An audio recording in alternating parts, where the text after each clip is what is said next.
go live.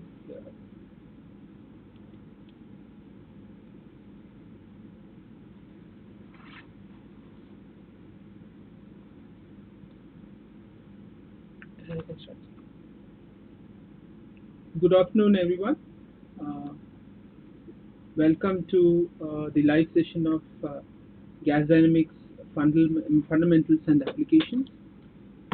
I hope all the students are enjoying the course, and by now, fundamentals like thermodynamics, fluid flow equations, one-dimensional flow basic equations like stagnation, star properties, and an introduction as well as some details of normal shocks would have been covered.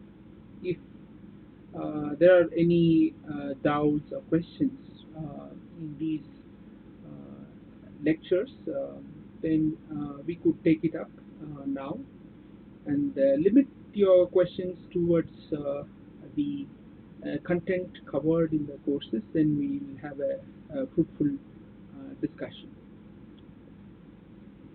So,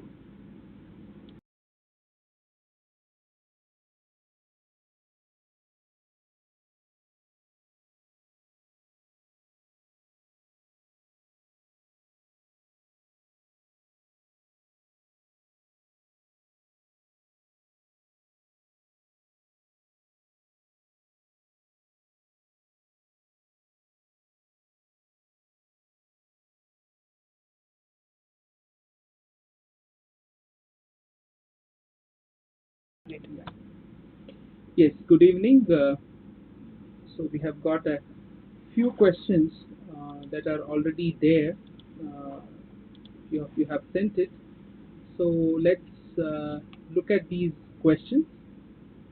The first question is by Prasad YVD. He's an engineer, and he's asked about kindly comment on shockwave generation in IC fluid flow due to valve closure and explain briefly. Now, uh, exactly what does he mean by IC is something that is not clear, but I'll tell you what happens when you have a gas flow and suddenly the valve is closed. Okay, so in that case, this problem has been dealt in detail in the unsteady gas dynamics, and it's the same kind of a problem that is observed when a shock wave goes and reflects from the end wall. So in that, when you consider a whole shock tube, you have a initial incident shock, it goes and reflects from an end wall. But you could also have this problem also occurs when you already have an established gas flow. This can happen in long pipes, and gas is already flowing there at certain velocities, and if the valve suddenly closes, then again you have a compressible flow, sudden closure of valve, and resulting compression, because suddenly the fluid has to come to rest at the valve. So as a result of that, there would be compression, and those compression waves can again then coalesce to form a shock wave. The way it is analyzed is similar to a shock reflection problem, where you jump onto the shock wave.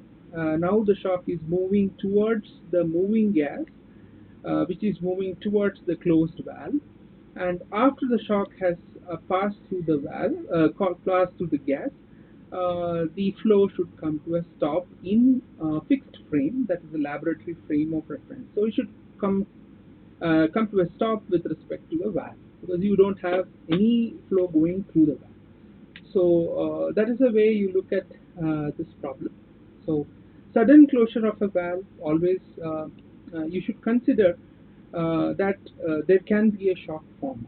Whether a shock forms or not depends on the various conditions, the actual velocities of the gas flow and so on. Okay, so it's a possibility that a shock can form, and you can analyze that possibility. Okay, so now let's see if there are other questions. So, so yeah, so there is a submitted question by in the Google form. Let's see if it is available.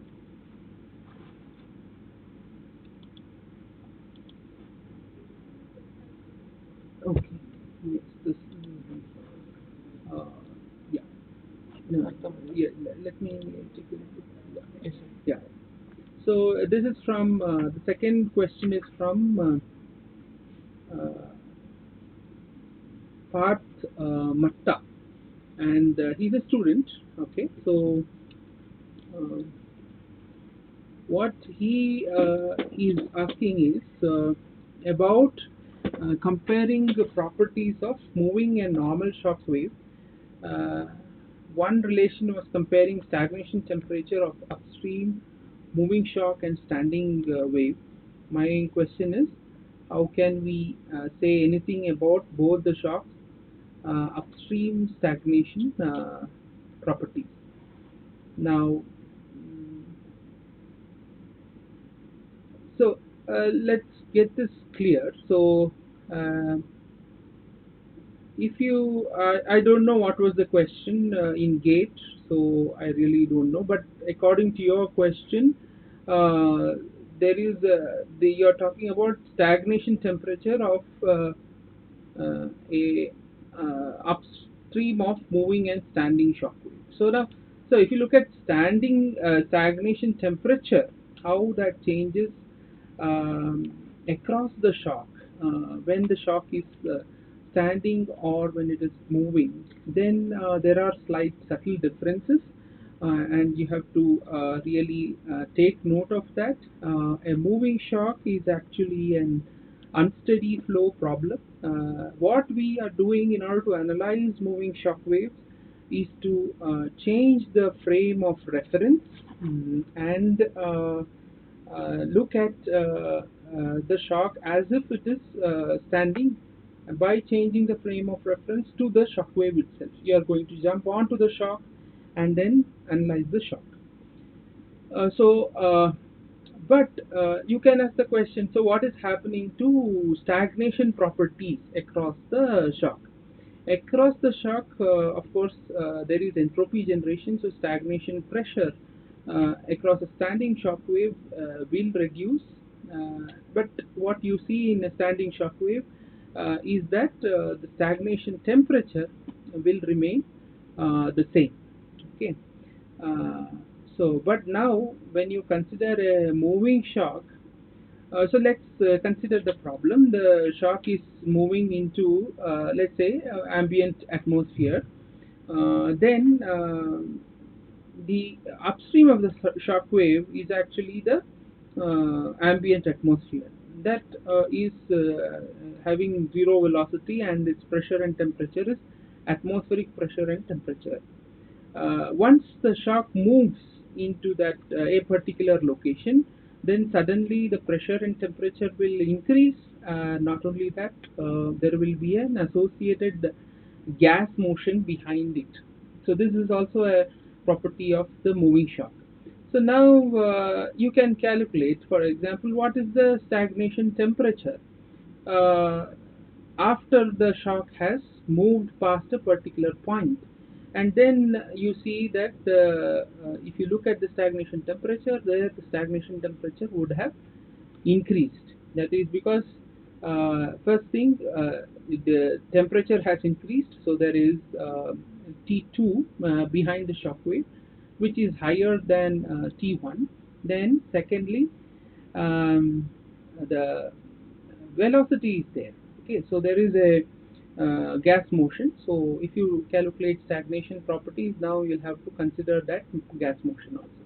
So T0 is T plus V square by 2 Cp, and you will see that stagnation temperature has increased across the moving shock. Now, why is this happening? Because it's an unsteady flow problem.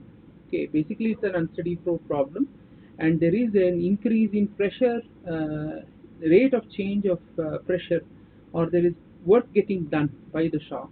Okay, so therefore its stagnation temperature will increase across the moving shock. So I think I addressed that problem.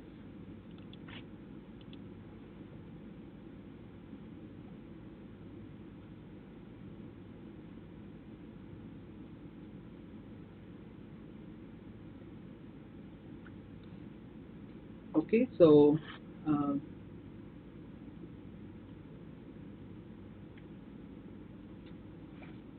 okay, so I think that has been addressed. Um,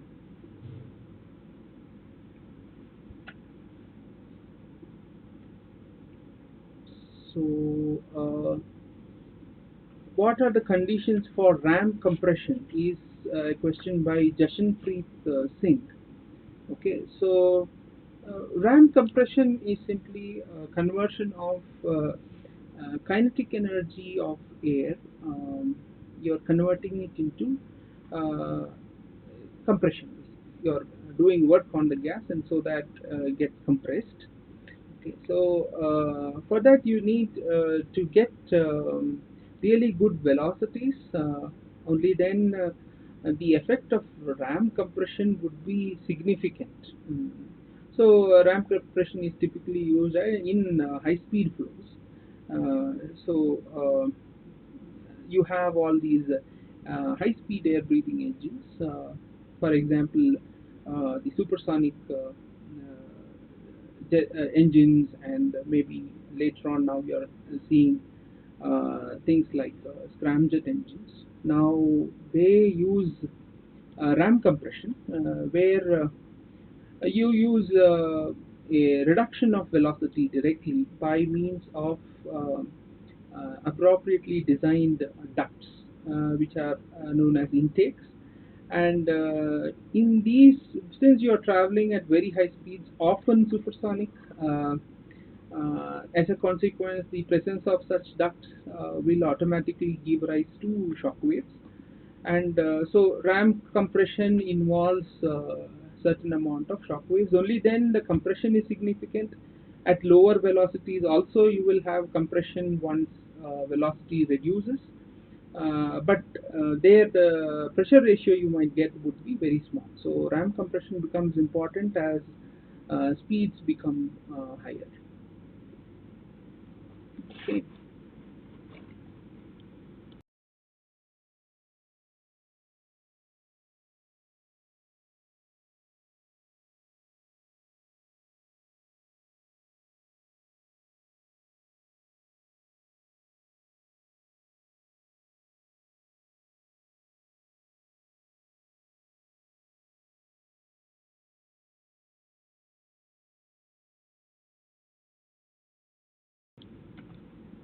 I think Tarika Sundaram is asking, the gate question was comparing T01, T, P, and so on of a standing and moving shock. Okay, she was actually explaining Yeah, I think that we have covered that. Yes, we have covered that. There are some other questions in and the Excel. there in the Form.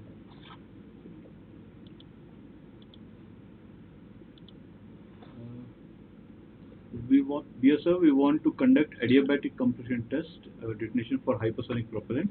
I want to know, does ISC having the facility? Okay, so that's not really related to the current course. You can go through our facilities in the ISC Aerospace Engineering website. Okay, but currently I don't think there is any detonation-based test going on in ISC. But please go through the website to know more details. Yeah. So the next question is from Mohit Kotekar. Do shock waves form in liquids since they are also fluids? And if so, how can we determine the speed of sound in a liquid and to confirm its Mach number?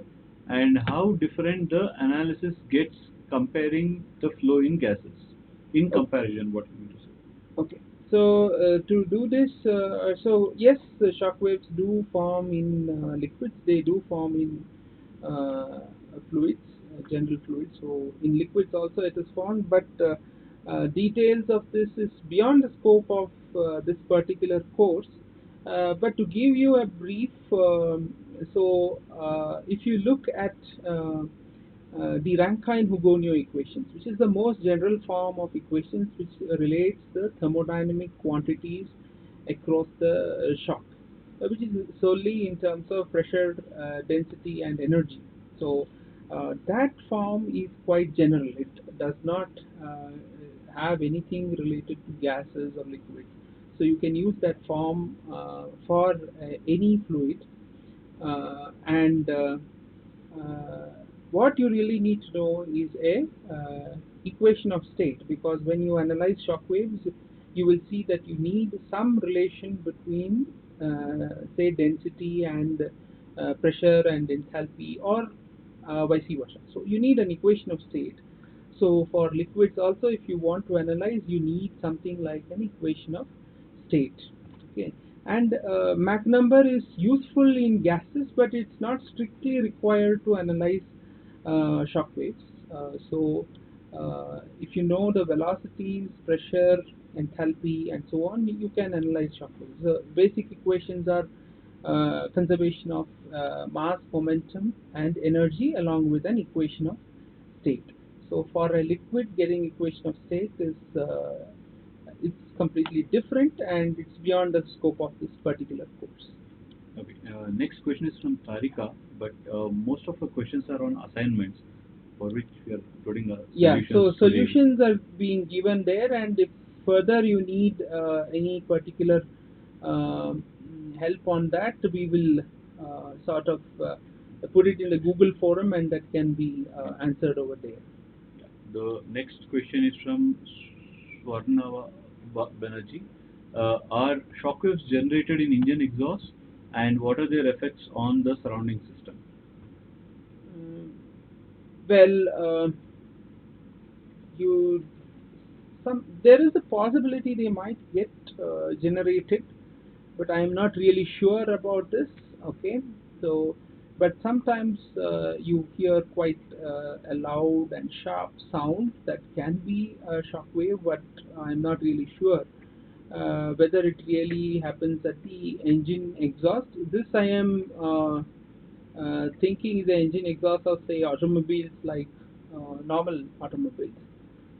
That's what I am thinking. But if it is, if you are talking about engine exhausts of jet engines or other such, say, rocket engines, then they do get formed. There it is natural. Okay, but I am not very sure about, say, automobile engines and those kind of engines. Okay. Next question is from Mr. Bhargav. He has two questions. First question is, when shock is generated in a diffuser, how will it be different from the shock generation in a nozzle? The shock, so shock, whether it's in a diffuser or in a nozzle, it's all the same. Okay, so there is nothing different about a shock in a diffuser or shock in a nozzle. And but I think what you seem to be implying is the process of how it is getting, or a shock is coming into a diffuser. That is a response to pressure conditions across the diffuser or across the nozzle. And so the flow through a nozzle or flow through a diffuser are different. In that sense, nozzle is a sort of favorable gradient flow where flow is accelerating. Diffuser is a case where it is a adverse pressure gradient flow. Flow is reducing, okay, or velocity is reducing, pressure is increasing. Okay, so uh, if you look at it in a diffuser, mostly the shock waves, they can be present only in the sort of diverging portion of the diffuser. It's the same in the case of nozzle also. They will be present in the divergent portion, but for a nozzle, the divergent portion of the nozzle is where acceleration happens. But in a diffuser, you expect that the flow will be subsonic in the divergent portion of the nozzle. If that does not happen, it is possible because you need to get the diffuser started. There is a starting condition. Based on that, you find that the throat has to be always designed slightly larger than that is allowed for Mach number 1 to get generated. So as a consequence, you will get supersonic flows just beyond the throat of the diffuser, and in order to match pressure conditions, there you can get shock formed. Okay, I hope that is what you are asking over here. He has the second question that like, what will be the effect of shock generation on the speed of the object uh, or rocket or any flying object as such? What would be the shock generation effect on its speed? So shocks, when they are generated, say they actually they are entropy generating systems. So they take away useful form of energy. So where work can be done. So as a consequence, several things can happen. One is your drag can increase. Okay, so if it happens in say propulsion kind of systems, it can lead to thrust reduction. Okay, so which is not designed. So it's in off design conditions. Several propulsion systems, like in high speed propulsion systems, they depend on shock waves for compression and so on. So there will be a particular way in which they are designed. If it is working in design conditions, then things are fine. But in off design conditions, you may get much stronger shocks that leads to losses and reduction of thrust. So that is the effect. Sort of, they can lead to loss of thrust. Okay, if it goes in the off design conditions and you get much stronger shocks than what you had anticipated. So that and the drag will increase. So that is the effect on the vehicle. Okay. Next question is from Mr. Venkata Durga Prasad. Inside a nozzle, does the shock waves are desirable? I mean, are shock waves desirable? Shock. Yeah.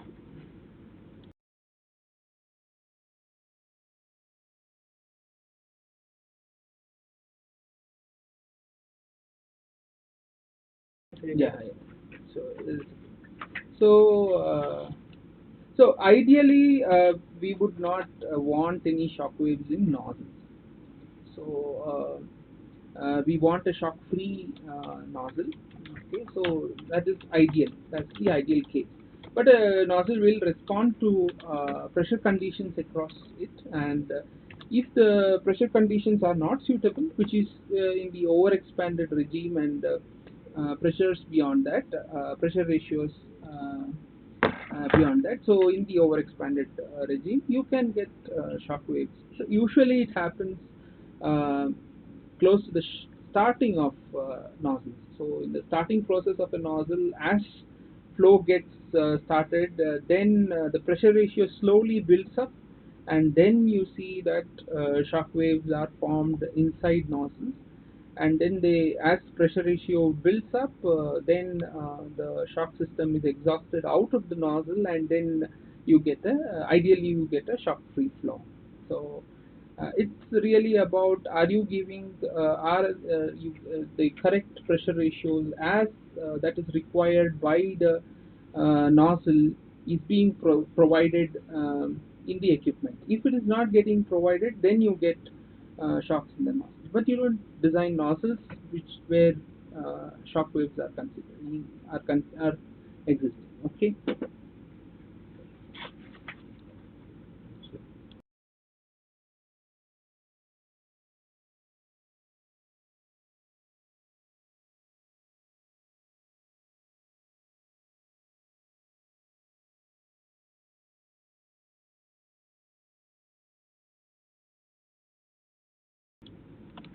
Yeah. Next question is from Mr. Arun E. How is propulsion generated? That is types of propulsion and its fuel type. I think it's a basic propulsion Okay, question. yeah. So this question is not it's a question on propulsion, thermodynamics of propulsion, or some basic course on propulsion.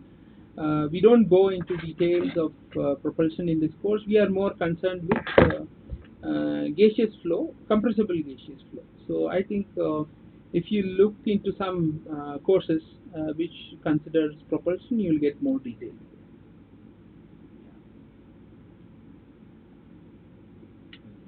Yeah, I think yeah.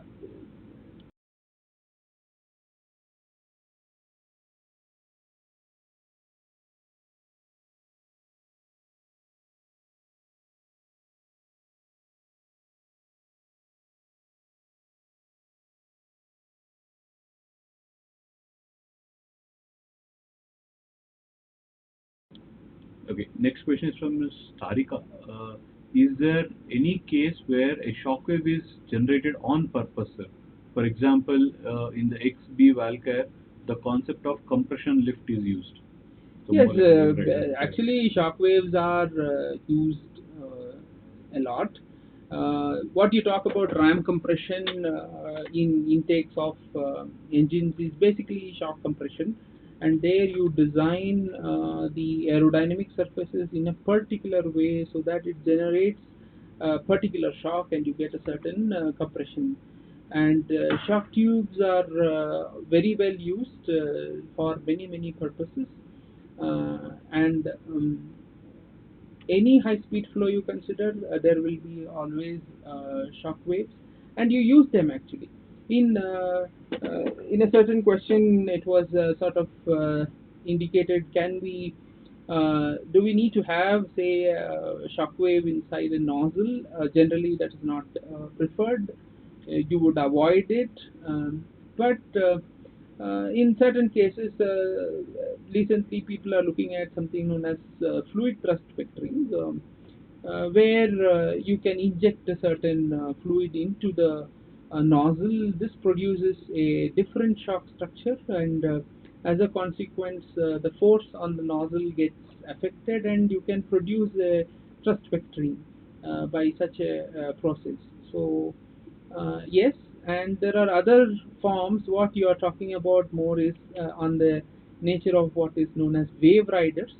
Okay, so there what is done is the aerodynamic surfaces are so created that they hug the shock, and you get very high pressure in the bottom surface due to the shock, and that can produce quite a large amount of lift.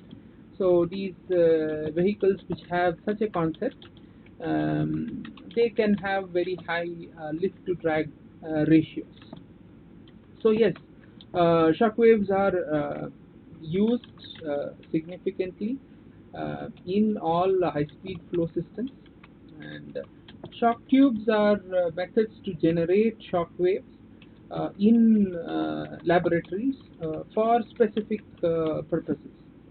Okay, so they are used for wind tunnel testing. They are called shock tunnels, and there are various other studies that go on using shock tubes.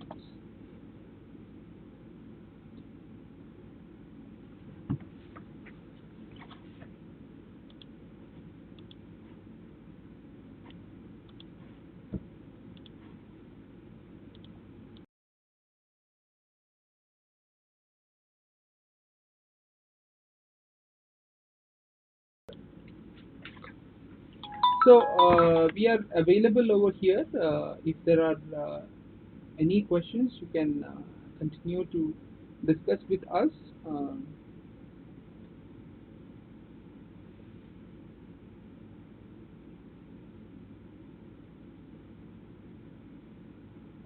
okay, let's see if there is something here.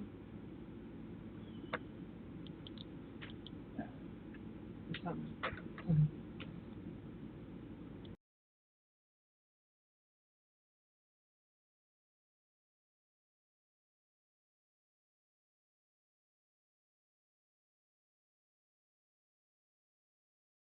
Okay.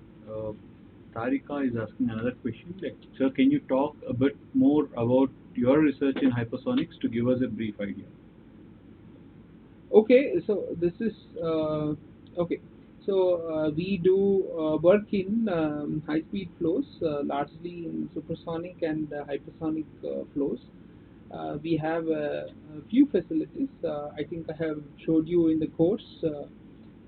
We have shock tunnels and hypersonic wind tunnel here at ISC, where we look at aerodynamics. They are external aerodynamics as well as internal aerodynamics of various kinds of systems. What we are interested in is basically looking at fundamental gas dynamics of many things, like it can be shocks, shock interactions, shock boundary layer interactions, the way boundary layer behaves in such high speed flows, and the problem of heat transfer, because in hypersonics the temperatures are really high. Okay, so this is a brief about what we do. You can look into our websites to know more details. I think we have another question from Mr. Venkata Durga Prasad. Uh, where standing shocks could be observed, and where do we observe moving shocks? Okay, any sort of standing shock is when you have a flow already established in a duct or maybe over a certain vehicle, and then you have a shock wave over there. That is a standing shock. And moving shock you will observe in blast waves, shock tubes. All of them are moving shocks. So if you consider a vehicle as such, moving at very high speeds, say supersonic speeds, there will be a shock system around it. This is a shock system. If you consider it with respect to a stationary observer who is stationed on the ground, it's a shock system that is moving. But normally, how we look at this problem is place it in a wind tunnel or study this problem using such means, where we place the object as stationary and then allow the air go past it at similar Mach numbers, at the same Mach number. Then it's a stationary shock problem. Okay, so normal aerodynamic studies of the shocks around bodies, etc., are taking into consideration as a stationary shock problem, while moving shock occurs in shock tubes, and when you have an explosion and blast waves are generated, then you can have moving shocks. Also, there are some cases, even in such, for example, a vehicle, where you might have cases like we just talked about the sudden valve closure problem. Okay, so there is already an existing flow, everything is steady, but suddenly the valve closes. Then again it moves into an unsteady flow problem, and then you can have moving shocks again. So really you have to look at the problem carefully and address it as you look at the problem. Okay, yeah. So,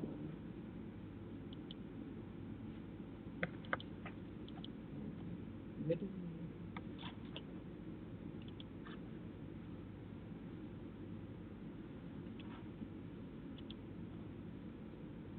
the Google form is here. Okay. Done.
So next question is from Mr. Bhargav.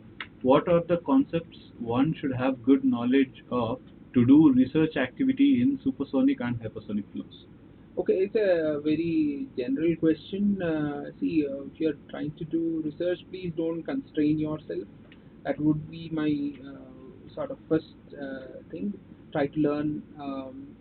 So there is really, you cannot say this is what I should learn, that's what I should learn.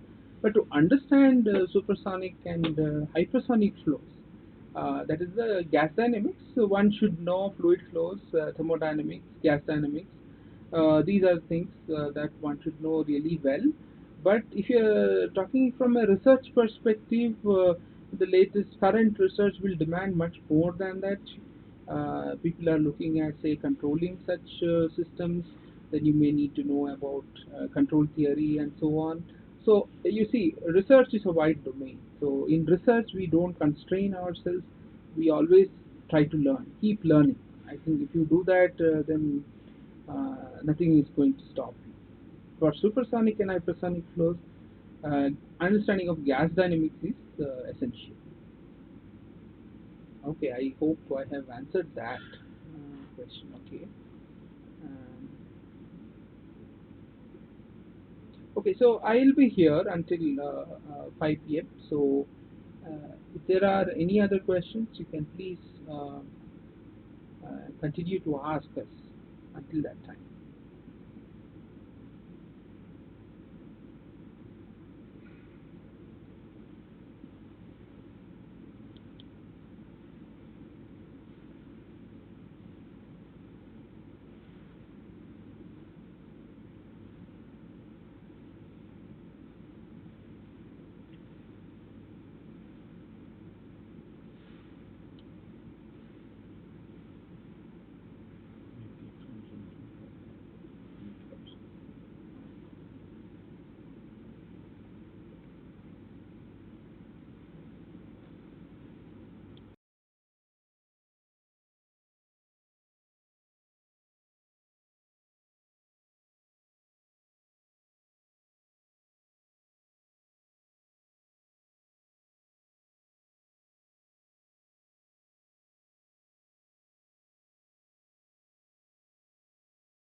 Yeah, you can ask a question.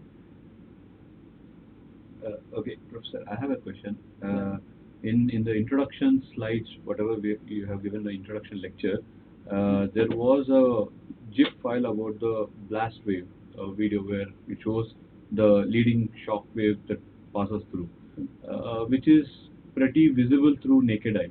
Mm. But whereas in the subsequent slides, when we talked about shock flow over a body and all, we needed a separate technique called Schlieren technique. Why is that when a shockwave is able to be seen through visible eye or like generally captured using a camera, why do we need a specialized technique like a Schlieren? No, see, shock waves. Or if you're focusing only on shock waves, because even if you look at the introductory lecture, if you look at there was a particular photograph of a very nice visualization of shock waves as a supersonic fighter was crossing the disk of the sun. Yes. Okay, so in such special cases, so you need actually what you need is a very good background. So that is not a blast wave. So it is like normally what you would see in a laboratory. So there are certain special techniques like background oriented Schlieren, which is very different from a standard Schlieren. Okay, but what they do is take advantage of the fact that shocks deflect light significantly. Okay. So, but Schlieren is a method by which you can observe in a very fine detail density gradients of even very small magnitude. The shock waves are very large magnitude changes of density gradient. So if you are really looking at flow features, it's not only shock waves but also the effect they produce later on what happens in the flow. And if you want to know that, there the density gradients may be weak, and if you want to resolve such density gradients, Schlieren is very useful. Okay, so if you have a variety of density gradients, then Schlieren is quite useful. Okay. We have a question from Mr. Arun. Sir, can you explain about the equipments, instruments used in the analysis of shocks in laboratory, about wind tunnels, etc.? Okay, so I think Balaji just asked a very good question on Schlieren technique. That is actually one of the sort of, you can say, most widely used method to observe shock waves. So Schlieren is a method by which you can very easily visualize shock waves. Nowadays, of course, you have a lot of digital based techniques which use digital cameras followed by a lot of image processing to look at shock waves without needing such very sophisticated instrumentation. So they use techniques known as background oriented Schlieren and so on. But Schlieren is a good method to visualize shock waves. Schlieren and shadowgraphy. Shadowgraphy is even more simpler than Schlieren. It's just a light source and you just need a screen. Okay, and well, if you talk about in general in any high-speed laboratory, what we need, we generally, if you're looking at shock waves, they produce high pressure and temperature, bring about large changes of pressure and temperature. So you measure pressure and temperature in such high temperature flows. The heat transfer to the solid body becomes important, so you need some measure of heat transfer measurement also. Then any wind tunnel measurement of objects placed in certain flow is we look at forces and moments which are lead to the aerodynamic coefficients. So you actually look at such force balances. So there are force balances, pressure measurement, temperature measurement, and these are some of the basic measurements that are done. But of course, more sophisticated measurements are also being done in, say, hypersonic flows, where you get additional effects like changes to the air itself.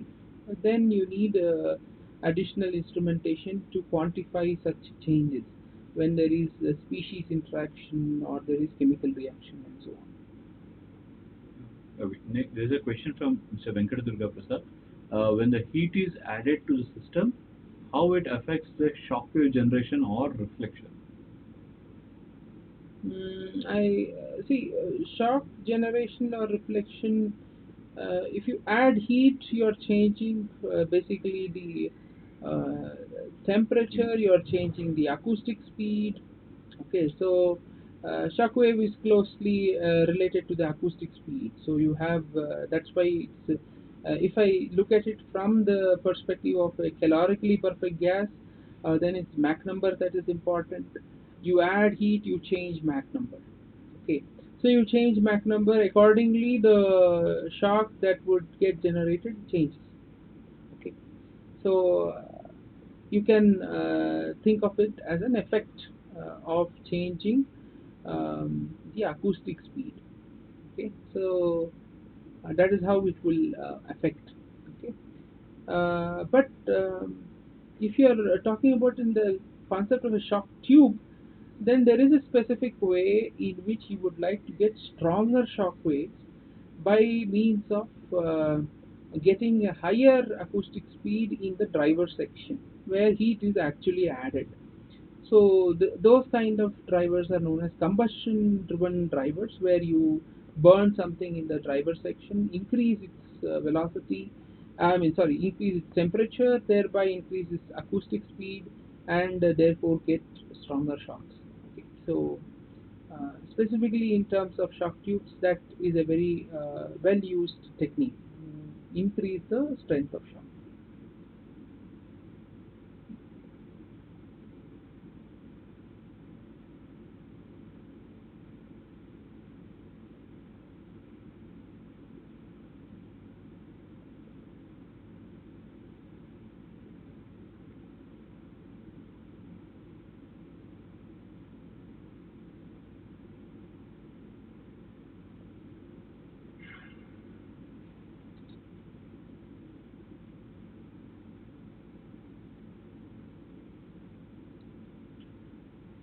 Okay, so I hope I have answered most of your questions.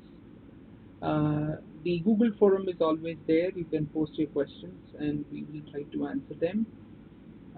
And I think we are towards the end of the session today. We have a time for one question. If there are anything, you can continue. We have a couple of minutes.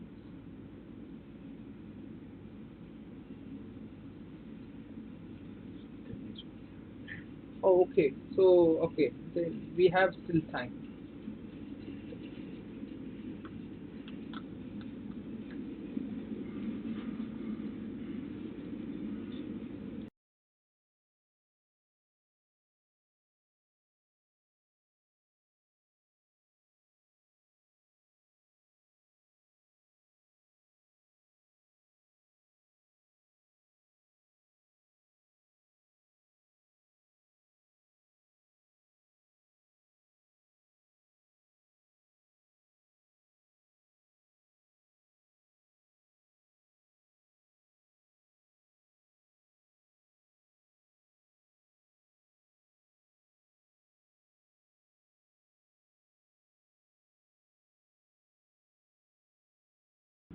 Yeah, we have a new question from Mr. Kashish. He asks, how do we see that shockwaves are formed? Now, um, It's more of visualization. So I think what you are implying is probably just correct me. What you are trying to say is how do we see shocks as they are getting formed?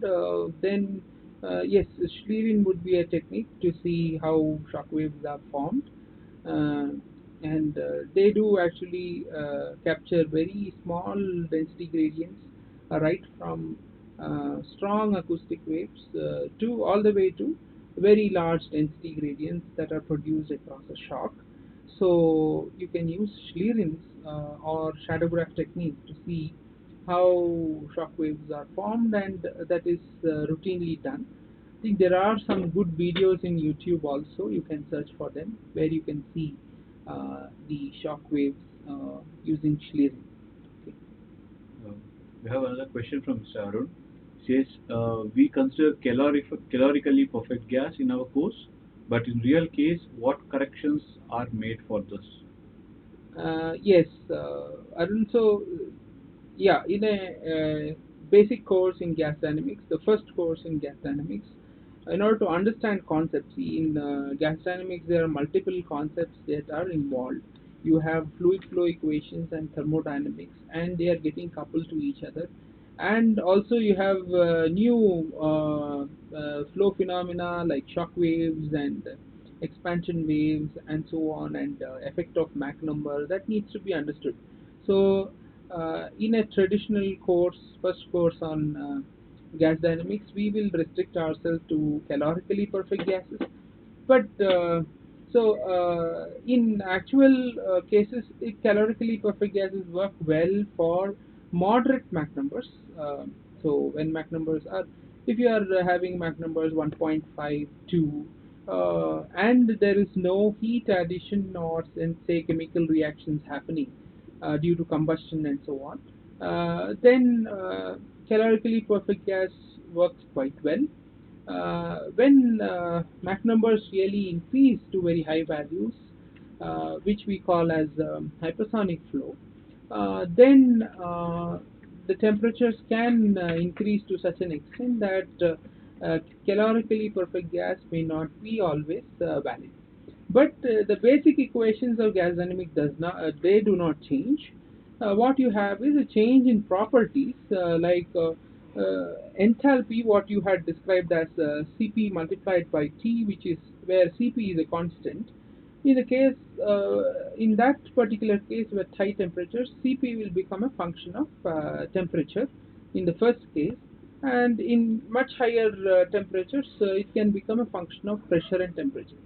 What you need is appropriate relationships to tell you how enthalpy changes as temperature changes or pressure changes, and these are available through several, say, experimental and theoretical calculations, and people use them.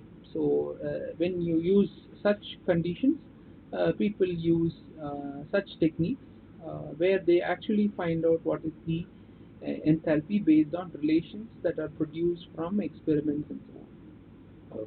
There's a question from Mr. Chandrasekhar. He asks, how do we minimize shockwave formation? Yeah, so that is by appropriately designing certain aerodynamic surfaces. Um, so you have to look at, so this was, let's say, a big problem when initially when people were looking at going to much higher and higher speeds, and they reached the transonic conditions, and then they found that the drag was increasing significantly due to the presence of shock waves on say wing surfaces that resulted in say increased drag. Then people looked at what are known as supercritical airfoils, where they change the aerodynamic shape of the airfoils so that the shock waves that are produced are relatively much milder, weak, or they don't get formed at all, or they changed, for example, they swept back the wings slightly, so sweeping back wings also produces the effect of increasing the critical Mach number. So there are many such strategies. So there is no single answer to this. You have to look at the problem that you are considering. Basically, it's about designing appropriate aerodynamic surfaces so that we can minimize the effect of shock waves. He has a continuation question. What he says is, why does total temperature remain constant whereas total pressure decrease? Probably he's asking about across a shockwave. So yeah, so across a shockwave is a very thin region across which there is no, within that region the diffusive processes or dissipative processes are very important. So normally we don't consider what is happening within a shockwave. It is not considered at all because it's very thin, but actually large dissipative forces occur within a shockwave, and as a consequence they increase entropy significantly.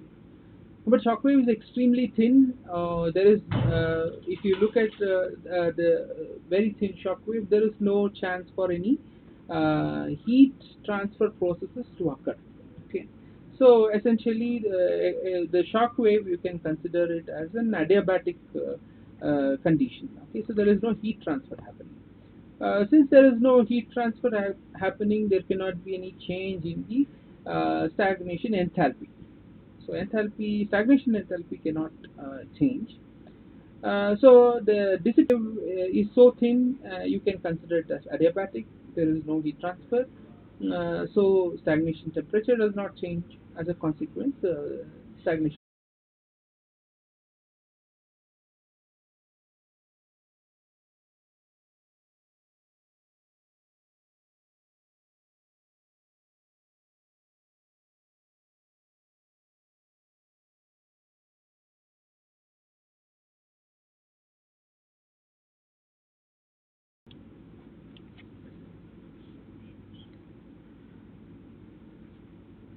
You have 2 minutes.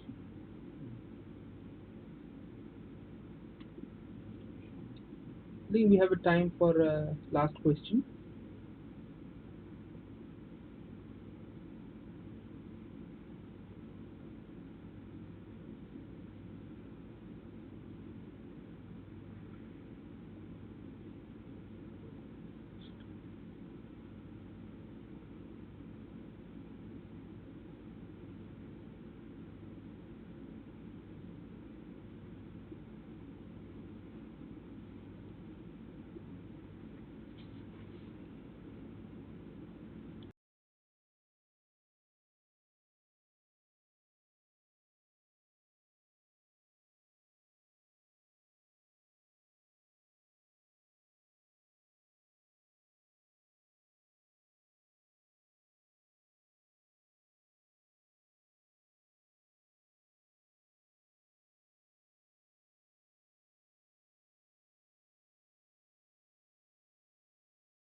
Yes. So there is one last question for an adiabatic irreversible flow in a varying area duct. The question was in assignment 3. Can you explain its solution? So we are putting up the solutions today, so they will be uploaded. Then you can look at the solution. So for any further questions, the you can post it in the Google groups as usual in the discussion form, and we will respond to them. Yeah, the particular assignment solutions will be uploaded today, so you can go through them.